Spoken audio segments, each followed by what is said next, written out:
ចាជំរាបសួរពុកម៉ែបងប្អូនទាំងអស់គ្នាចាមកជួបជាមួយនឹងយើងខ្ញុំត្រកកសិករខ្មែរចាថ្ងៃនេះខ្ញុំនឹងលើកយកនៅបញ្ហាដីឡើងអាស៊ីតមកចែកជូនពុកម៉ែបងប្អូន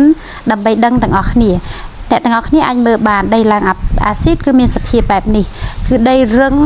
ក្តាំងចូលគ្នាអញ្ចឹងហើយបែកស្លែអញ្ចឹងចាហើយថ្ងៃនេះផងដែរខ្ញុំនឹងលើកយកនៅបញ្ហាដីឡើងអាស៊ីតថាតើមកពីមូលហេតុអ្វីបានជាដីឡើងអាស៊ីតហើយតើយើងមានដំណោះស្រាយបែបណាចំពោះបញ្ហាដីឡើងអាស៊ីតនេះអញ្ចឹងយើងទៅមើលវីដេអូលម្អិតទាំងអស់គ្នាចាបងហ្នឹងហើយនេះខ្ញុំឃើញមានស្លែហើយដីហឹងហាប់អញ្ចឹងអាហ្នឹងមកពីអីដែរបងអាហ្នឹងគេហៅនេះឡើងជាអាស៊ីតណាអាស៊ីតដីមកពីអីបានវាឡើងជាអាស៊ីតចឹងអាស៊ីតដីហ្នឹងយើងឡើងពីការប្រើប្រាស់ជីគីមីយើងលើកម្រិតហ្នឹងហើយយើងប្រើមិនអត់អាចចេះកែប្រែដីឬអញ្ចឹងណាយើងអត់ប្រើជីធម្មជាតិឲ្យបានច្រើនចាបងហ្នឹងហើយអញ្ចឹងវាអាចប្រើយូរទៅដីធ្វើឲ្យសាច់ដីទទាប់លើហ្នឹងគឺហាប់ដូចស្លែដល់ហ្នឹងហើយដុះស្លែនេះឡើងស្លែឃើញអញ្ចឹងឬតំណាំយើងវាបុកអត់បានវាដើរអត់បានស្រួលព្រោះដីយើងវាហាប់អញ្ចឹងដល់ពេលដែលដីហាប់អញ្ចេះយើងកែប្រែយ៉ាងម៉េចវិញបង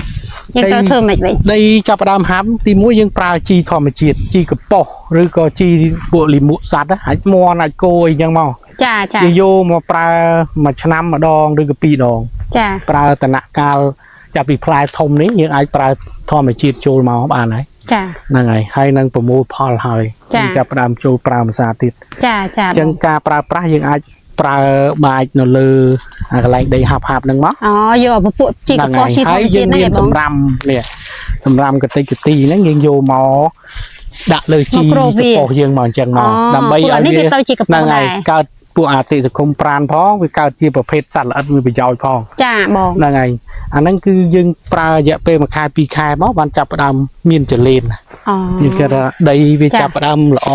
សត្វល្អិតក៏វាមានដែរនេះឃើញមានទាំងរឹសនេះសម្បីតែរឹសដំណាំក៏យើងក៏ល្អដែរហើយសត្វល្អិតក៏មានដែរឃើញអត់ហ្នឹងហើយអញ្ចឹងអាហ្នឹងសត្វល្អិតវាមានពួកអត់ប្រយោជន៍អាហ្នឹងមានអត់ប្រយោជន៍អញ្ចឹងពួកមានប្រយោជន៍ហ្នឹងវាជួយទៅសម្លាប់ពួកអត់ប្រយោជន៍ឬក៏មេរោគអីផ្សេងអញ្ចឹងនេះសត្វល្អិតនេះចានេះហើយមួយទៀតវាមានចលេនមានអីចឹងណាចាអញ្ចឹងវាធ្វើឲ្យដីយើងនឹងផុសដីមានអុកស៊ីសែនចាហ្នឹងហើយដីមានអុកស៊ីសែនវាអត់សូវមានបញ្ហារឿងហាប់រោគមកយីទេចឹងហៅ pH វាគ្រប់ចា pH សម្រាប់ដំណាំតរៀនយើងចាប់ពី 5.5 ទៅ 6.5 ចាបងតែ pH ចាប់ផ្ដើមចុះមក4ហើយគឺដីយើងឡើងអាស៊ីតចាឡើងអាស៊ីតចាប់ផ្ដើមមានបញ្ហារោគគេហៅរុក្ខជាតិវាទុនខ្សោយប្រព័ន្ធក្រោមយើងរោគយាយទីមួយរោគចាប់ផ្ដើមចូលផ្នែកខាងក្រោមនេះចូលផ្នែកខាងក្រោមយើងហ្នឹងចូលទាំងពីក្រោមមកបញ្ហារឹសវាចាបងអាលួយរឹសឆេះរឹសអីមកវាចាប់ផ្ដើមមានបញ្ហាពួកហៅឱកាសនិយមគឺវាចូលតាមពងអាហារយើងហ្នឹងចាហ្នឹងគេហៅរោគពួក Phytophthora ហ្នឹងហ្នឹងហើយចាយើងមិនហើយពុកម៉ែបងប្អូនទាំងអស់គ្នាបន្ទាប់ពីបានស្ដាប់នៅការចែករំលែកអំពីបញ្ហាដីឡើងអាស៊ីតនិងដំណោះស្រាយចំពោះបញ្ហានេះ